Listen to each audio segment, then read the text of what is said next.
아브라함과 함께 떠나는 복여행 7번째 시간을 시작하도록 하겠습니다. 오늘은 창세기 14장의 말씀을 가지고 여러분들과 함께 은혜를 나누고자 합니다. 제가 그동안에 목회를 하면서 항상 마음에 부담을 지울 수 없는 것이 성도들의 보상 심리입니다. 내가 이렇게 열심히 하는데 목사님이 나에게 어떤 대가를 보상해 주실 것인가? 특히 또 하나님께서는 나에게 어떤 보상을 해 주실 것인가? 그래서 저는 세상의 어떤 사람보다도 우리 기독교인들이 욕심이 많고 꿈이 많은 사람들이라고 생각을 합니다. 사실 사람은 나면서 보상심리 속에 살다가 그것의 허무함을 깨닫고 죽음으로 돌아가는 것 같습니다. 그래서 교회는 집사지들을 만들어 놓고 권사지들을 만들어 놓고 이런 직분을 통해서 또 연말에는 시상도 하고 여러 가지 프로그램을 만들어 놓고 있습니다. 직장인은 자리가 올라가고 보수가 올라가고 이렇게 모든 사람들이 보상 심리 속에서 하루하루를 살아갑니다. 오늘 본문 말씀에 아브라함은 떠났던 롯이 동방연합군 군대 침략을 받아서 사람과 가산을 다 빼앗기고 롯까지도 잡혀갔다는 소식을 들은 아브라함이 자기 집에서 길려온 사병 318명을 데리고 가서 되찾아와서 다 되돌려주는 사건으로 한 장이 몽땅 기록되어 있습니다. 하나님께서 14장을 특별히 성경에 기록해 놓은 것은 아브라함이 그런 행동을 취한 것에 대해서 하나님께서 어떻게 생각하시느냐는 겁니다. 그래서 멜기세덱이라고는 엉뚱한 인물이 등장하는 장이기도 합니다. 사실 이 멜기세덱이 실질적으로 등장했던 현장은 창세기 14장뿐이고 그리고 이 멜기세덱에 대해서 시편에 한 번 언급을 했고 특히 히브리서 5장부터 이 멜기세덱에 대해서 많은 말을 하고 있습니다. 아비도 없고 어미도 없고 낳은 날도 없고 죽은 날도 없고 하면서 그리스도와 방불하다고 하는 얘기를 통해서 이 멜기세덱의 실체를 밝히고 있습니다. 그렇기 때문에 창세기 14장이 성경에 올라 있는 것입니다. 그런데 아브라함이 한 행동에 대해서 두 가지 보상이 본문에 등장을 합니다. 하나는 이 멜기세덱이 떡과 포도주를 가져가서 축복해 주는 보상이 기록되어 있고 또 하나는 실질적으로 백성들과 모든 가산을 빼앗겼던 소돔 왕이 특별히 아브라함에게 보상을 하려고 합니다. 이 사건은 우리가 이 세상에 사는 동안에 항상 바라는 것입니다. 우리는 먼저 내가 한 행동에 대해서 하나님의 보상을 간절히 기대합니다. 반드시 하나님께서 그 부분에 대해서 언급하시고 어떤 코멘트를 해주시기를 바랍니다. 뿐만 아니라 내가 어떤 사람에게 구체적으로 혜택을 주는 일을 했다면 그 사람에게서도 어떤 것을 보상받기를 원합니다. 그런데 오늘 본문을 보면 하나님의 보상에 대해서는 기꺼이 수락을 한 아브라함이 소돔 왕의 보상에 대해서는 단호히 거절합니다. 우리는 이런 기록들을 보면서 상식적으로 그렇지 믿음의 조상 아브라함은 당연히 하나님의 보상을 기대하지 사람의 보상을 기대하겠느라고 간단히 넘겨버릴 수 있는 문제입니다. 그러나 우리가 여기서 아브라함이 한 행동에 대해서 하나님이 보상하셨다는 것만으로만 지나간다면 우리는 너무 성경을 수박 겉핥기식으로 보는 것이고 정말로 14장이 우리에게 주고자 하는 교훈을 붙잡지 못하는 것입니다. 그런 의미에서 오늘의 주제는 무엇이 보상인가 하는 것입니다. 우리가 하나님께 무엇을 기대해야 할 것이냐 하는 것입니다. 우리가 정말로 하나님께 바라고 소원하고 그리고 언젠가는 반드시 받을 보상을 그 제목과 내용으로 무엇으로 해야 될 것인가 이 시간 분명히 결정하고 넘어가는 시간이 되었으면 합니다. 왜냐하면 저를 포함한 우리 모두는 너무나 하나님답지 못한 보상을 기대한다는 것입니다. 너무나 나 중심의 보상을 기대한다는 것입니다. 너무나 현실적이고 현재적인 보상을 바란다는 것입니다. 너무나 세상적인 보상을 바란다는 것입니다. 그러니 하나님께서 우리에게 보상을 해주고 싶어도 할 수가 없는 것입니다. 우리는 이 시간 상이라고 하는 것이 받는 사람의 마음뿐만 아니라 주는 사람의 마음과 일치해야 된다는 것입니다. 하나님께서 상다운 상을 주실 때 우리가 그 상에 대해 감사하고 그 상에 대해서 만족할 때만이 우리에게 상이 되는 것입니다. 하나님은 그게 걱정스러워서 우리에게 보상을 해주고 싶어도 해줄 수가 없는 것입니다. 하나님이 원하는 것과 우리가 원하는 것이 너무너무나 차이가 나기 때문입니다. 그런데 오늘 말씀은 아브라함의 생각과 하나님의 복주심이 일치하고 있다라는 것입니다. 그런 사실들이 내용으로는 전혀 기록이 되어 있지 않지만 성경 전체 흐름을 통해서 볼 때 그것이 일치하고 있다라고 하는 것입니다.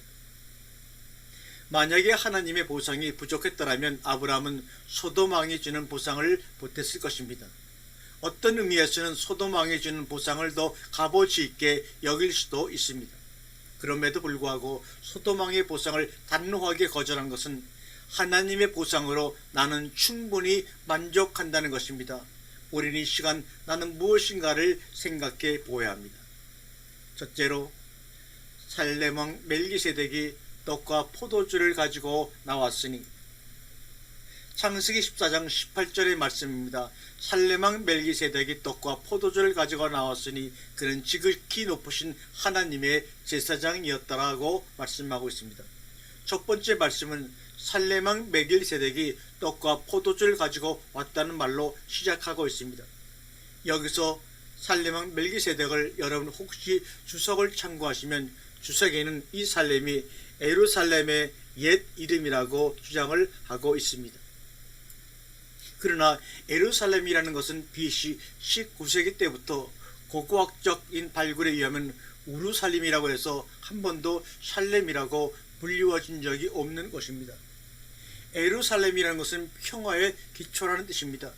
살렘이라는 것은 평화라는 말인데 살렘이라는 말이 도성 이름이 될 수 없습니다. 거기에 살렘, 평화의 기본이고 시작이고 기원이고 기초라는 뜻이 예루살렘입니다. 그래서 예루살렘은 한 번도 이름이 바뀌어 본 적이 없는 성읍입니다. 그리고 히브리서의 살렘왕이라는 말은 곧 평강의 왕이라는 말입니다. 라고 제대로 주석하고 있습니다.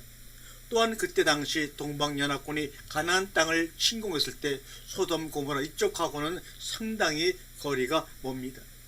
그리고 현재 가보시면 알지만 예루살렘이라는 것은 실질적으로 빼앗아갈 만한 그런 농지나 비옥한 토지가 없습니다. 요단들 같은 소돔 고모라 일대에 너무 자원이 풍성하기 때문에 가끔씩 동방연합군들이 쳐들어와서 농사 지은 것들이란지 귀한 것들을 다 빼앗아갑니다. 그러므로 예루살렘 왕이 여기까지 원정을 올 이유도 없고 피해를 볼 이유도 없습니다. 그리고 예루살렘이라는 이름은 성경에서 여호수아 10장에서야 드디어 나타납니다. 거기서 예루살렘의 왕은 아도니세덱이라고 해서 다른 성들이 다 침략당하는 걸 보고 이 아도세덱이 최초의 평화 협정을 합니다. 지금은 세계적으로 유명한 도성이 되어 있지만 왜 예루살렘이 유명하냐? 예루살렘은 가나안 지경에서 제일 높은 지역이 있습니다. 그리고 아주 요새입니다. 그래서 난공불락의 성이 바로 예루살렘입니다. 그러므로 가나안 지역을 통일한 왕들은 꼭 그 난공불락의 성 예루살렘을 성도로 삼고 싶어 합니다. 그래서 예루살렘이 유명한 것이지 재산적 가치가 많아서 그런 것은 결코 아닙니다. 여기 살렘왕 멜기세덱, 살렘, 멜렉, 체데, 우바키. 멜기라는 것은 멜레크 왕이라는 말이고 제텍이라는 말은 제데크라는 말은 의라는 말입니다. 다시 말하면 멜기세덱의 왕이라고 하는 것은 의의 왕이요 평강의 왕입니다. 이 사람은 어떤 지역의 왕이 아니라 히브리서가 말하고 있는 대로 그리스도를 상징합니다. 그래서 이 멜기세덱은 시편을 빼놓고는 창세기 14장과 히브리서 7장이 직결된 그런 말씀입니다. 그래서 먼저 알 것은 이 멜기세덱과 어떤 문제가 등장을 하느냐 하면 아브라함의 11조가 등장을 합니다. 그래서 이 멜기세덱을 제대로 공부를 하려면 히브리서 7장의 멜기세덱 왕과 그 다음에 반차 그리고 11조 공부를 같이 해야 합니다. 그러나 이 시간 거기까지는 다룰 수가 없고 시편 114편 4절에 여호와는 맹세하고 변치 아니하시리라. 이르시기를 너는 멜기세덱의 반차를 쫓아 영원한 제사장이라 하셨도다. 여기 보시면 맹세의 제사장이 있습니다. 맹세라는 것은 당대 제사장을 말하는 것이 아니라 미래의 제사장을 말하는 것인데, 이제까지는 레위지파 계통의 계통이 다수의 제사장, 일시적인 제사장, 육신적인 제사장을 배출했지만 언젠가 가서는 멜기세덱의 반차를 쫓는 영원한 제사장이 나올 것이라는 것을 맹세했다는 말씀입니다. 지금 우리는 완성의 시대에 살고 있습니다. 히브리서 시대에 살고 있습니다. 지금 제사장은 레위 제사장인 육신의 제사장이 아닙니다. 몇 년 하다가 몇십 년 하다가 죽는 그런 제사장이 아닙니다. 영원한 제사장, 바로 그 제사장은 멜기세덱의 반차를 쫓는 제사장이라고 그랬습니다. 그런데 또 하나 중요한 것은 이 멜기세덱의 반차를 쫓는 제사장들은 이제부터는 복수들이라는 것입니다.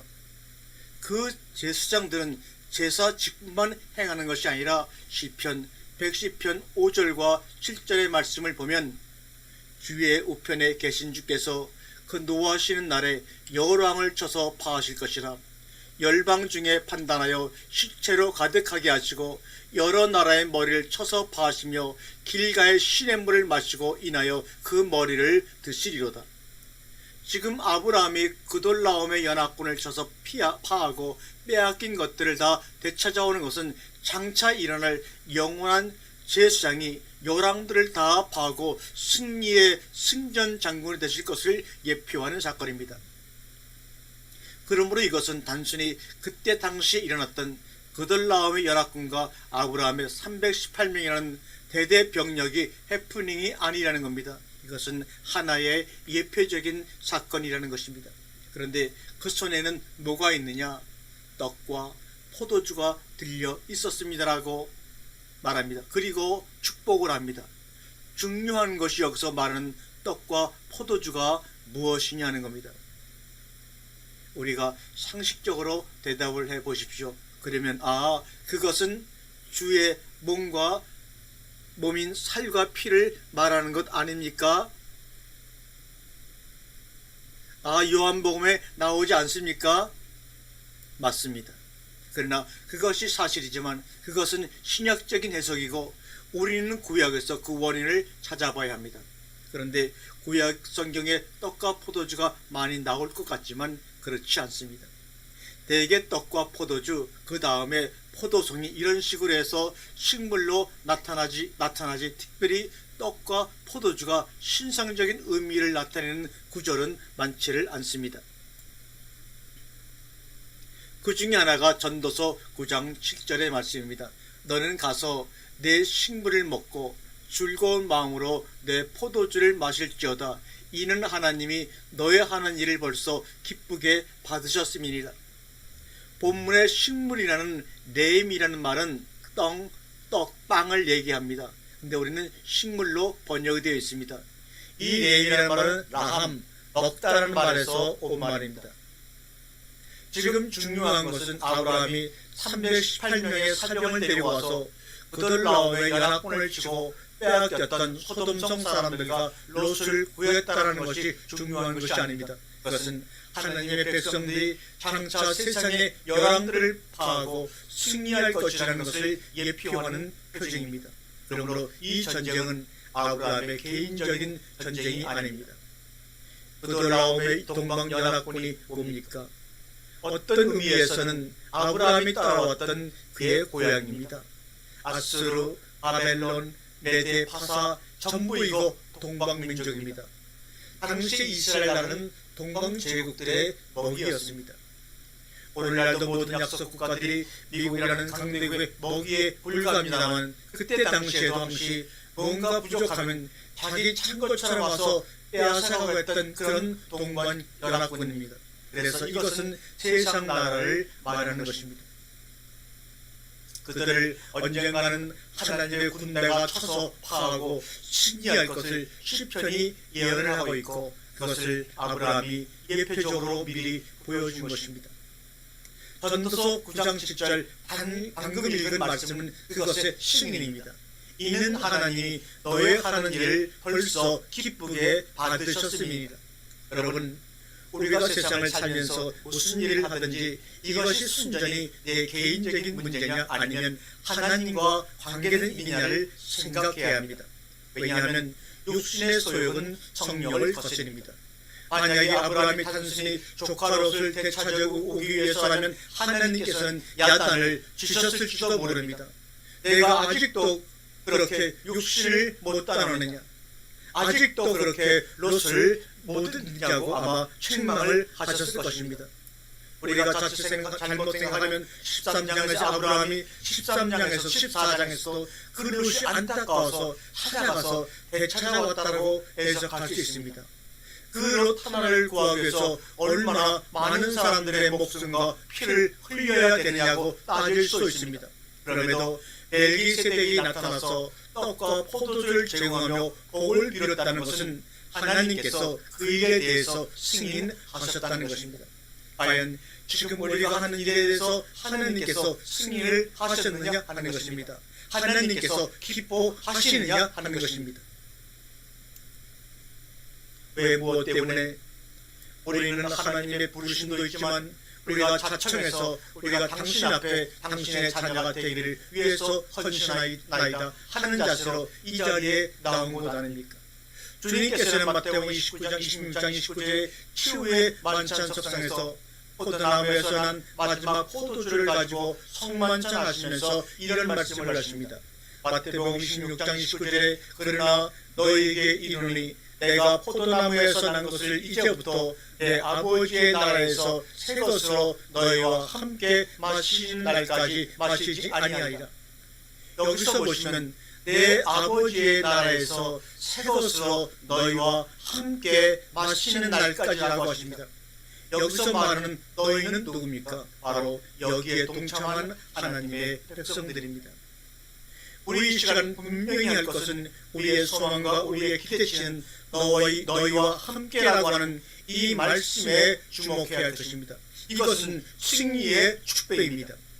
치유의 만찬은 고난의 축배이지만 아버지 나라에서 새 것을 마시는 이것은 분명히 승리의 축배입니다.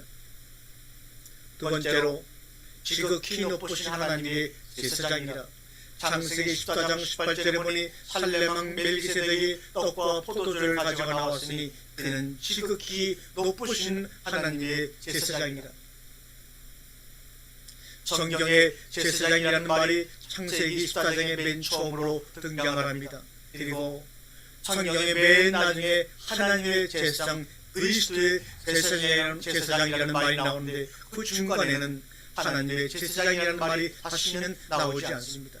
여기서 중요한 것은 멜기세덱 반차 계통의 제사장들은 다시 말하면 복수라는 것입니다. 이것이 어디에서 나오느냐?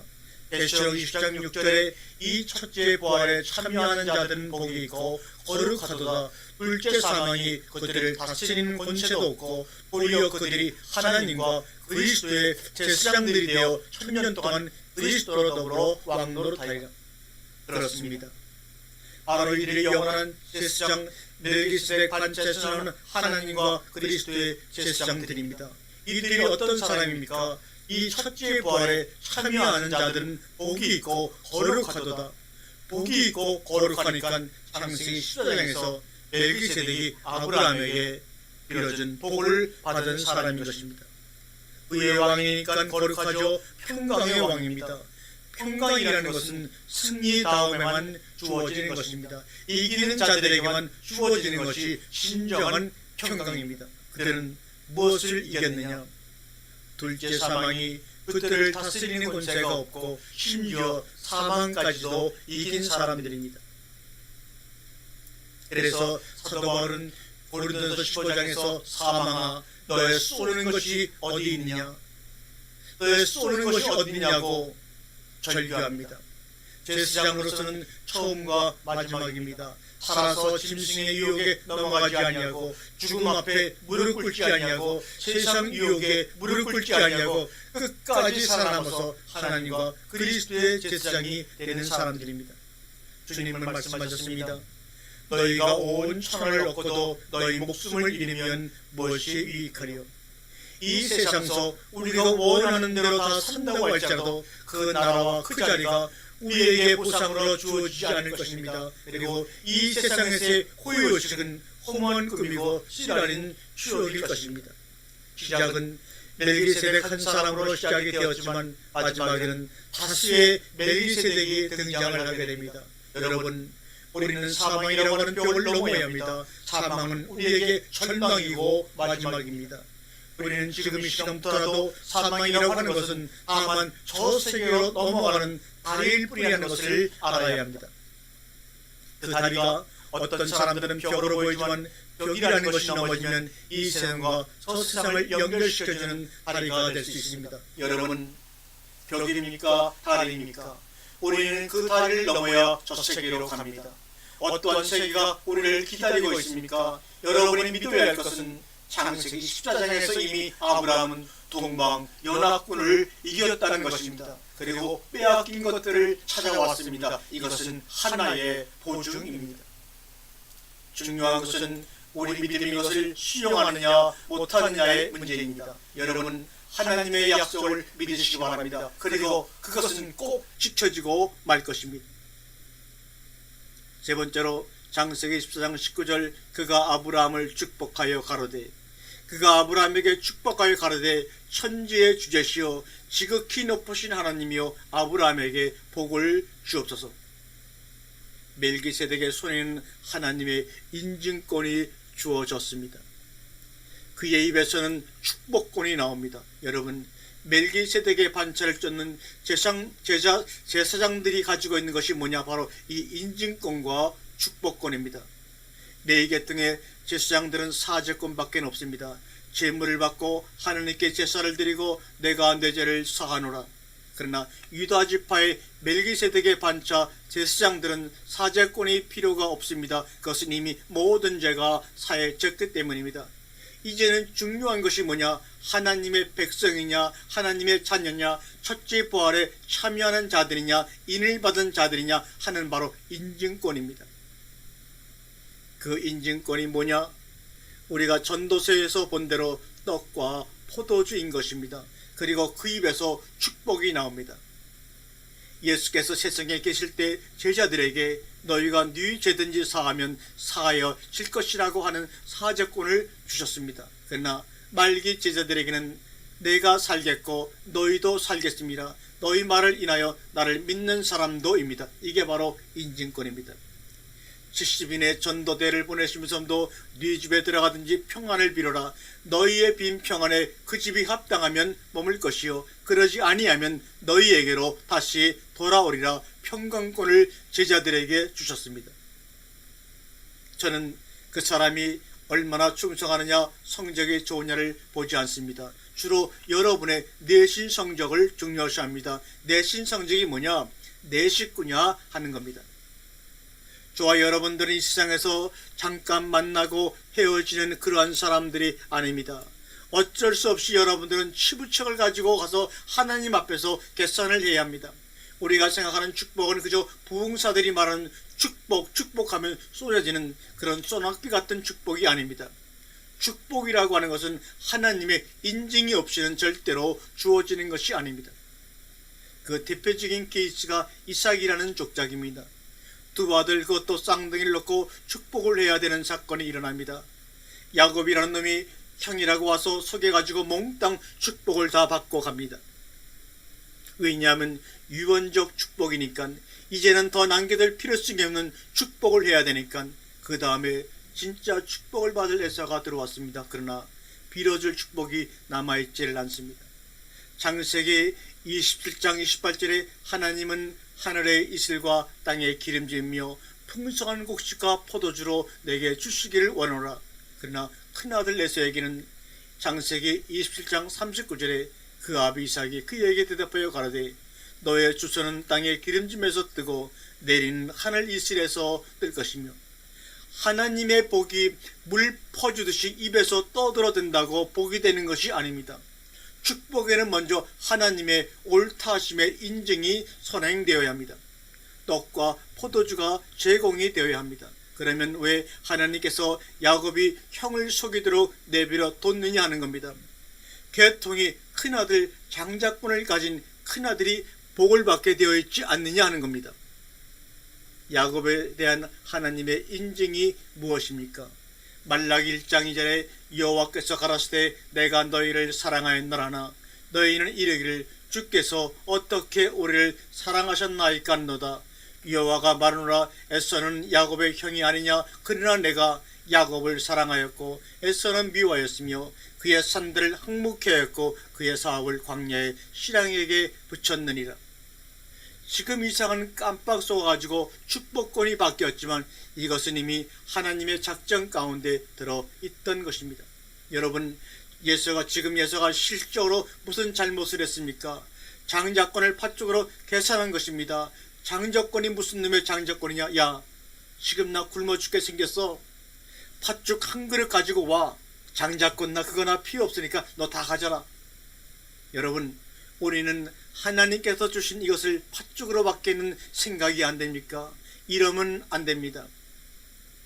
너무 많은 사람들이 오늘날 하나님이 우리에게 주신 그 귀한 것들을 팥죽 한 그릇으로 바꾸는데 문제가 있는 것입니다. 지금 당장 돈 10,000원이 중요하지 그놈의 장자권이 무슨 필요하느냐는 것입니다. 기억하십시오.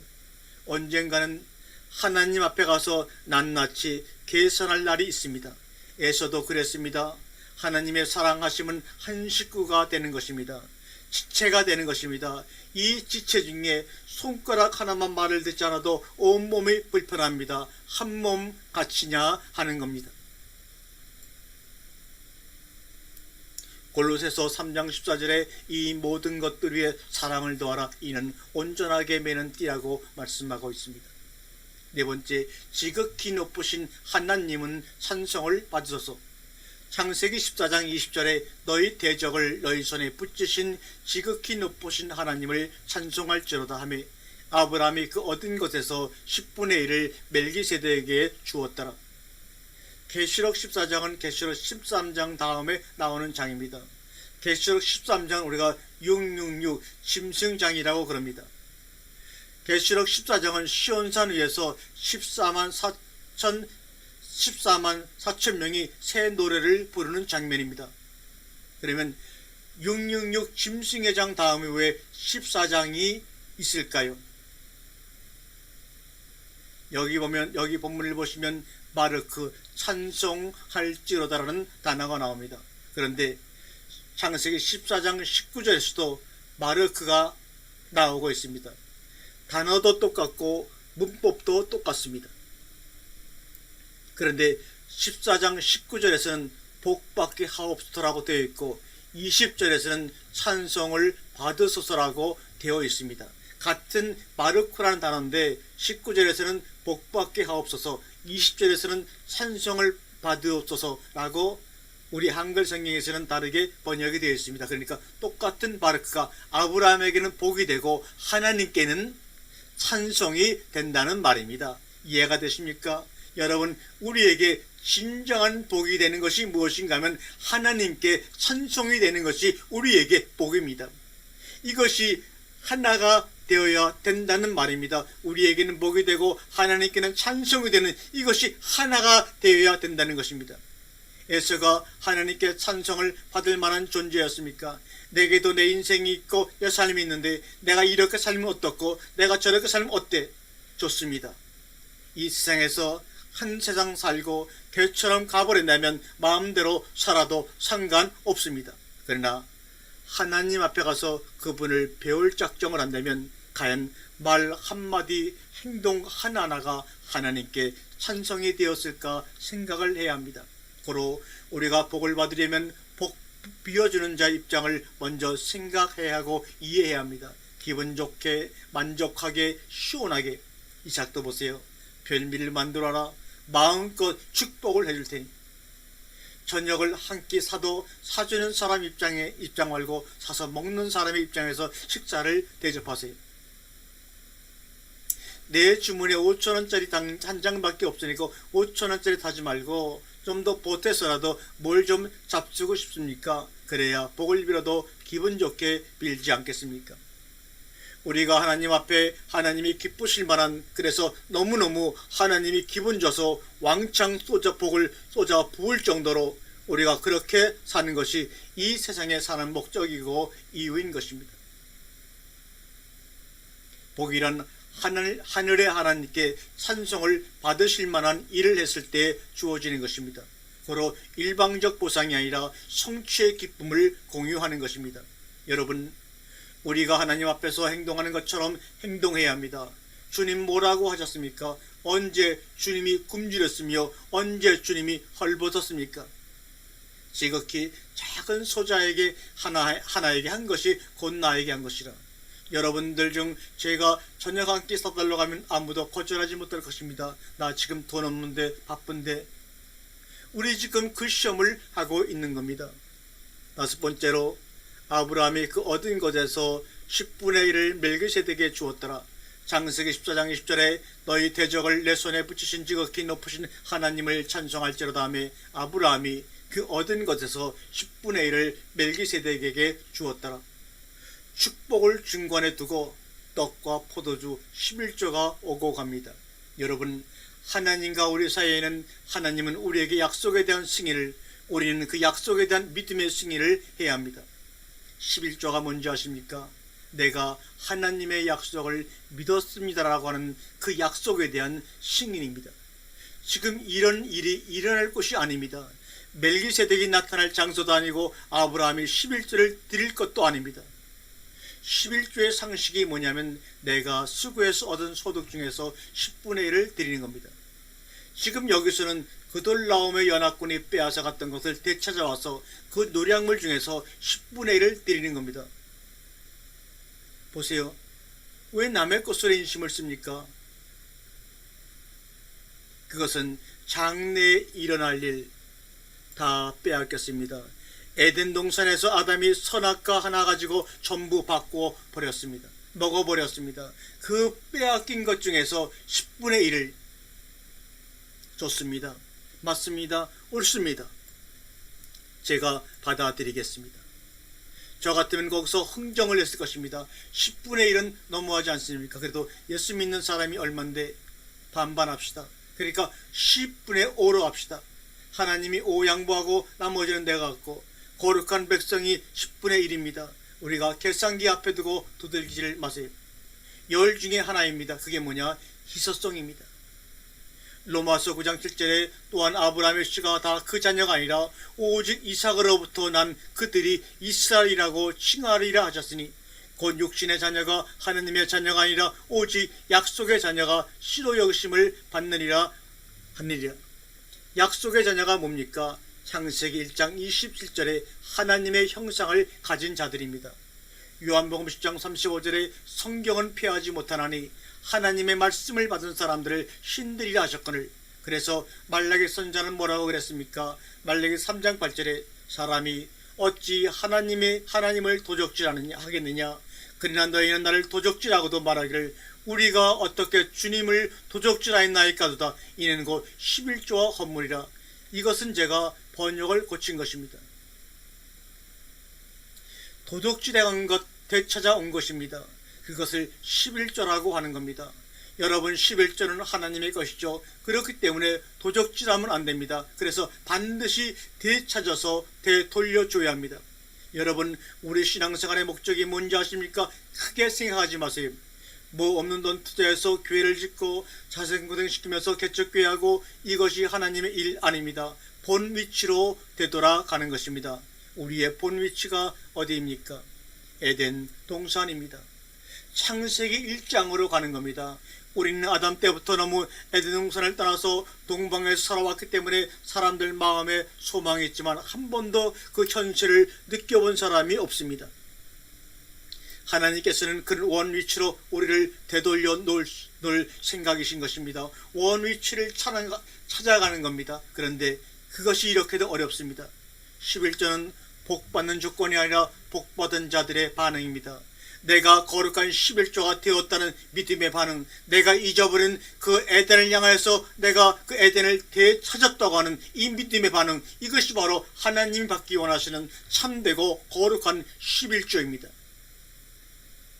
우리가 12장부터 아브라함을 살펴보고 있지만 드디어 여기 와서 처음으로 아브라함이 하나님을 인정하기 시작합니다.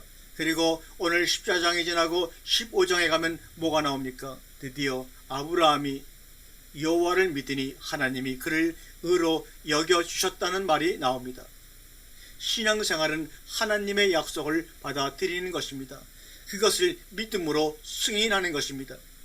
지금 아브라함이 이겼다는 승리의 잔치를 떡과 포도주를 넣고 하는 것이 아닙니다. 하나님과 아브라함 사이에만 오고 가는 승인이고 아는 사실입니다. 그러니 소돔 왕의 보상을 기대할 생각이 전혀 없는 겁니다.